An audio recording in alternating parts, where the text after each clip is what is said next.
Oh my gosh, guys, breaking news. Eli Lilly just announced they are releasing the vials this morning at 10 a.m. on their investor call where they're recapping everything that's been going on. I'm just casually listening along and I realize last bullet point says, plan to launch single dose 2.5 milligrams and 5 milligram Zepbound vials in the US in the coming weeks. We're going to be seeing a complete change of our shortages.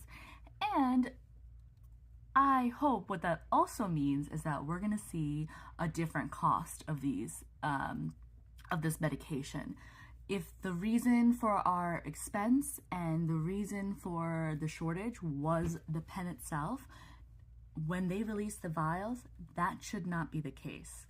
I'm not going to say it's going to be cheap, but I hope that there's some discount, some lower cost to this exciting news for all of us and increase accessibility to communities that need it, not just the ones that can afford to pay out of pocket.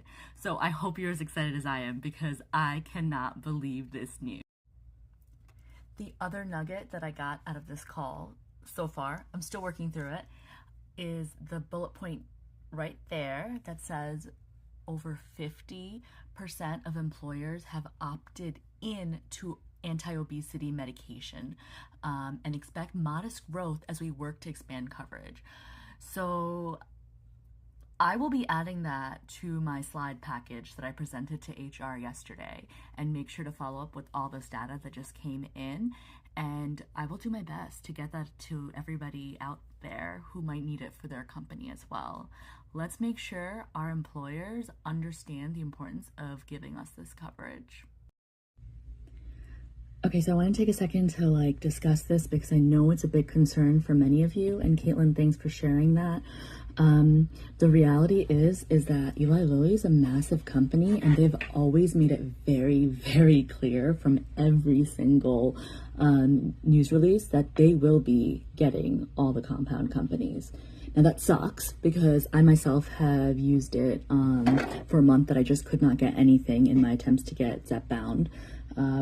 Personally, my priority is Zepbound. I'm paying much more for it because my company does not cover it either.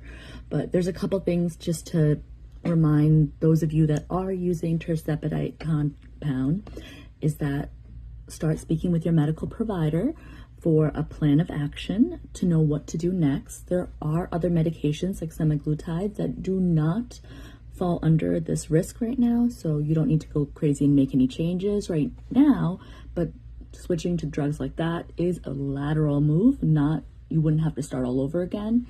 And then the bigger point here is that wouldn't it be the right cause to make sure that your employer and employers through the US and honestly through the world support anti-obesity as the true chronic disease it is and cover it like they cover other important medications?